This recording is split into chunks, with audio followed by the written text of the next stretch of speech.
Hi, welcome to the garden today. My name's Gary. I live in Texas, Zone 9A, just north of Beaumont. And today I'm going to be talking to you about, can you grow citrus in Zone 7 and 8? The reason I say that, they had one big YouTuber that got up there and he was saying earlier this year, that you can grow citrus all the way up to Zone 7. And I've lived in those areas in Texas, in zones 8 and I think even zone 7. No, you can't. I'm just telling. And here's my parameters. Average gardener can do it. Now, can you do some herliculity? Can you do some really big, elaborate stuff and build a greenhouse and bring stuff in and out? And I am excluding container gardening, container plants, because yes, container plants, you can go, it's feasible. But if you're going to be planting them in the ground and you're a typical gardener, it's just too much money. It's not going to work on a normal year. Now this year's been more of like still colder than normal year, but we've had colder than normal years ever since the USDA redone their climate zones. So one thing I'm going to talk about first off is the climate zones. When you talk about zones 8, zone 7 and 8, I'm in zone 9A. The old climate zone, if you go back and look at some of your old books, this Neil Sperry's, and I looked on page 3, and there's the climate zone, and this was copyrighted in 1991, so it's the climate zones in the 80s, all right? You look at this very same map, and almost everything is the same, except they've shifted the zones half a zone. In other words, this spot here used to be zone 8B. Well, now it's zone 9A. Nothing's changed. It's just the average has changed a little bit. So it pushed everything up. So now people are thinking, hey, I'm looking at this, I can look at some of this, even the guidance are in a, let's say, well, you can grow citrus all the way up to zone 8. Well, that was true in the old map. But again, it's the same area. So we had 30 years of, and how these zones started out, we had 30 years of really warmer than normal temperatures. And so USDA had redone their maps, nothing nefarious. I just want to say the word nefarious. Nothing big, there's no conspiracy, just time to do it. So they redone their maps. That's what it showed. Everything moved a little warmer. That was in 2020. 2021 comes around, we have Snowmageddon. 2022 comes around, I believe, or maybe 2023, and we have the Christmas freeze. We had another freeze in there. So we had 2 freezes in the last 5 years that actually was zone 8A type weather. And there's where you start running into your problems. These zones are averages for a yearly average. Normally we will get down, and it still might be right. Maybe a normal year we do just get down to 20, 25 degrees, somewhere in there, on a normal average year. The problem is we don't have normal average years. Every year is unique. Every year is different. And we have wide swings in the central part of the United States. Now, if Leno Gardner is the one that put that out, a video on it. I'm not bad-mouthing him, I watch his channel. But he's also on the East Coast. And maybe you're buffered a little bit by the Atlantic Ocean. Same thing with maybe the Northeast, maybe Northwest. Maybe you don't have these big fluctuations. But if you're in the middle part of the country and in the South, we get these wide fluctuations. It just takes 1 year or one night to kill a citrus tree. Now this citrus tree here had a couple things going for it. It's a really good rootstock.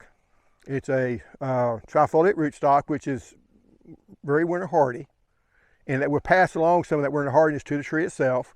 It's also a Ujitsu variety, which is also a winter hardy variety on top of it. So it has a lot of winter, good cold tolerance. It's made it through everything. But still, when we had Snowmageddon, it lost all of its leaves. It lost probably back to about right here, died back, and it just didn't do so well. Didn't create fruit, but it did survive. But I did pile some leaves up here, even on this freeze, and we just got down to 18. try to control you know, there's a graft under there. As long as I can keep that graft alive, I can keep the tree alive. I just have to regrow the top. I also have had a generator back over here that I got the exhaust pushing toward the tree. I click that generator on at night, let it run all night long. It's throwing some heat to this tree. Now, does that help? I'm not really sure, but I'm thinking it's giving me a couple of degrees anyway, because just that exhaust, and you know, those fumes aren't great. We got plenty of oxygen, so it shouldn't cause a problem, but it does warm up. And the north is this away. I also had this here to keep the wind from blowing in as bad. So it blows up the heat, it comes up. That might have helped. But I'm in zone 9A. And the problem is, in zone 9A, we're marginal. Also, right after Snowmageddon, I got the bright idea, well, we've had our cold weather, maybe we won't have another cold snap for a while. So I bought, I think, 7 different trees, but it's on different rootstock. There's some Becknos, and it's not quite, Becknos trees, rootstock will grow faster, looks prettier, it's just not quite as cold tolerant. So, but I can't get the trifoliate rootstock around here anymore. So I bought 7 of them. That next winter, we got cold again, but I think there's a skip between Christmas freeze and the Snowmageddon. We still got, though, you know, a cold snap come through here. Killed every one of them but one, and it halfway killed it, and then like the next year, it killed the bark on one side, and then it broke the next year. So I lost all 7 of those trees, and you know, those trees aren't cheap. You're gonna have to protect them when they're small. Is the average gardener going to walk out there, pile a bunch of dirt, leaves around it? Probably not. Is the average gardener going to do this? I put a fence and stuff around it, filled up the leaves up to about right here, put some landscape fabric around here, put a drop cloth over here. That should protect that tree from that 18-degree weather. Now, some people would put lights on them. I don't really have a good source of electricity. And plus, what if you lose electricity? Now, granted, I got a generator right over there, and I could have hooked up the lights and ran some cords out here and done all that, and I might not have had to do all this. But to me, that was easier than hooking up the cords. And you have to use incandescent lights. You don't have to. You're not supposed to use LED, because LED just does not produce the heat. If it does produce the heat, it burns out the bulbs. So, you know, that's one way you can do it, and that is doable. But again, how many people is going to be out there wrapping? I look at it, people will take a drop cloth like this, throw over the tree, or just throw a blanket over the tree, and think they've got good protection. The problem, this drop cloth isn't big enough for this tree, because if all I had was that drop cloth and I tie this like I did here, and let's say this was a tree, and I tie this.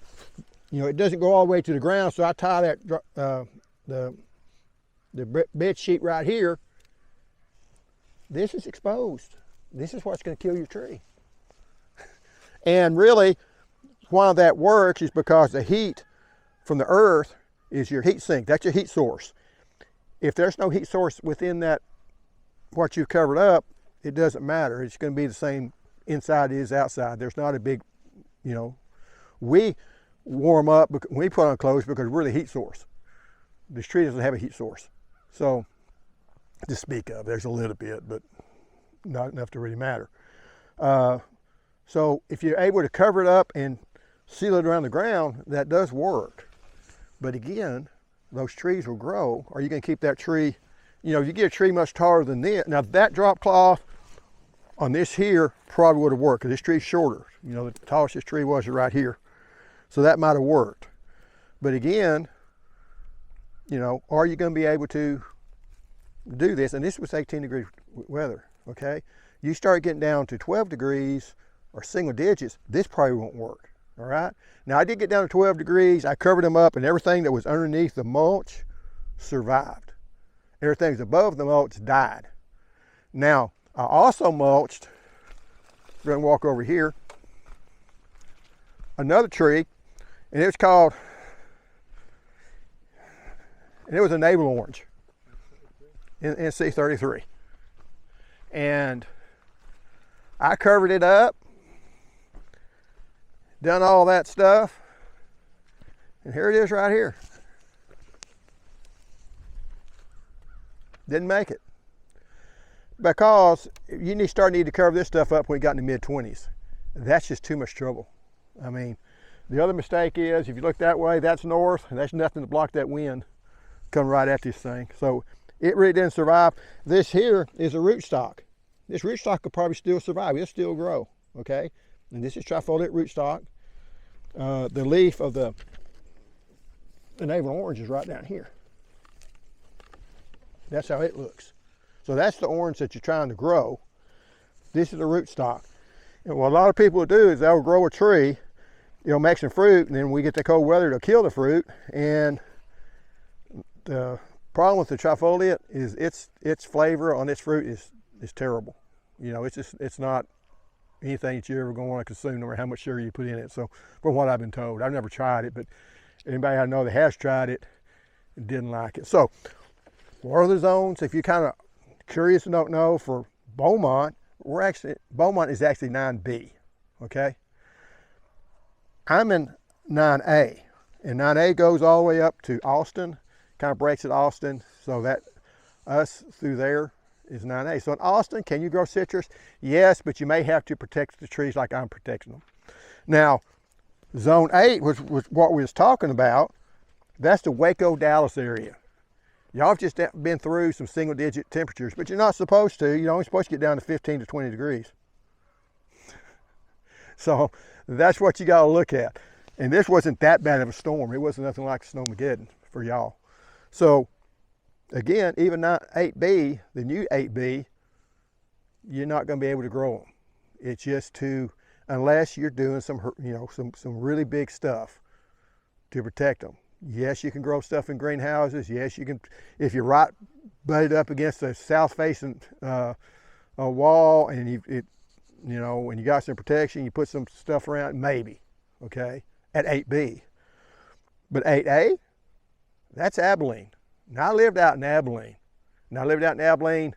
Well, it was the late 80s, and we did get that one freeze that I do remember that killed everything, including Bermuda grass and everything else. But Abilene gets really, really cold, okay? 7B, that's Lubbock. You're not growing an in-ground tree in Lubbock, Texas, okay? It's just not happening. Not necessarily because, hey, we're gonna get between 5 and 10 degrees every year. It's because you can get below zero a few years too. And to get these trees up and growing, it takes about 3 to 4 years at least. Most people say 5, but sometimes you can get it better. But let's say it does take that 5 years. You gotta have 5 years to get that thing up and producing and up and big, hoping you don't get that below zero temperature, because at below zero, the ground's gonna freeze, everything's gonna die. You know, there's really not much hope at that point. So can you grow it in zone 7? No. You know, it's not worth the trouble. These things are costing, the cheap citrus trees are costing, $50 a pop. Just save your money. You might want to plant them in a container, put them in your garage when it gets cold. I've got a whole garage full of citrus trees and other trees in my garage. They're fine, they'll be okay. But as far as putting them in the ground, I do have another NC33 in the garage because I can't do it, even me in zone 9A. I can't get them to survive here. It's not worth the trouble. I probably could. You also have to know which citrus tree you have. You know, your lime trees, I can't get lime trees to survive here. A key lime, it's called key lime for a reason. Key lime is where they don't like freezing temperatures. I'm not sure there's anywhere in Texas that you could plant one in the ground and not do, extreme protection to keep them alive. In a container plant, sure. You just got to put them in every time anytime it gets close to freezing, you got to bring that thing inside. Get some protection, put it in the garage. In fact, in the garage probably wouldn't even work if you was in West Texas, because it's going to get too cold in the garage, because it can freeze inside the garage. Here it's not going to. And easy way is put a thermometer in there and you find out what's happening. But Then if you start going with some of your navel oranges, like this one, they tend not to be as, they tend to be able to get down to, the mid to upper 20s is when they start getting damage and possibly killing the tree, because every freeze is different. Sometimes 25 degrees will kill this tree, sometimes it won't. It depends upon how much wind you got, the humidity level, the stage that this tree is in. If it's went through a growth spurt, and you kiss it goodbye because it's lost all its cold dormancy. So that's another thing that you have to worry about. But when you start looking at these temperatures and you're saying, hey, well, in Dallas, it's not supposed to get below 15 degrees. Maybe I can do it. That's the average. You're going to get lower than that. We've busted our average 3 out of the last 5 years, and probably 4 of the last 5 years. Thinking. Before that, we didn't get that. When I first moved out here, we didn't get that cold. But now we've got that cold weather. So, and once that tree gets bigger, it'll get more cold protection. But how do you get that tree bigger? And that's not a whole lot more cold protection, but you will get another 5, maybe 10 degrees colder on a big tree than you will a small tree. So if you're looking at, if you're in Dallas and you see these citrus trees and you're looking at them, hey, if you're gonna put them in a container, go for it, you can do it. But if you're gonna try to put that thing in the ground, it's not gonna survive. It's just not. If you're up around Waco, really the same thing. I grew up around Waco. We would get those cold snaps. I can't see it. Now Austin can do it. You can actually grow some citrus in Austin, but you're also gonna have some years that are gonna die on you. You're also gonna have some years it's gonna kill that tree. It's gonna go back to the root stock, and you're gonna have to either regraft it or start over with a new tree. So that 9A is a marginal is a marginal line for me. If you're a 9A, yeah, you can put them in the ground. You just may have to protect them. I'm saying every once in a while, but so the last few years been almost every year. But if you're in zone 8, the new zone 8, it's just too cold, guys. You have to have a lot of things going for you. You get a lot of luck, and your luck's gonna run out one day. So don't want to be the bearer of bad news, but I also don't want you spending a whole bunch of money and just, losing it, because gardening gets expensive if you do unorthodox things. I don't want to say stupid because you're not supposed to say that anymore. But anyway, and I've done stupid things. I don't mean that as a derogatory thing. I put this here so that wasn't rebred. One thing I did learn, I should put these citrus trees closer to the house, or at least closer where I get electricity to them. I didn't do that. I shouldn't have put a citrus tree here where it's exposed to the wind. I did that. Those over there, I did a better job of it. I could run electricity if I had to, but again, if you don't know if you're going to have electricity in a cold spell. A lot of people didn't have electricity in Snowmageddon, so all the lights in the world wouldn't have saved you. And if I get really cold, that generator is not going to be trying to protect that tree. That generator is going to be putting heat in my house. But anyway, thanks for watching, and hey, if you're in zone 7 and 8, you want to grow citrus trees, put it in a pot. Bring it in the wintertime, put it in the garage when it gets really cold.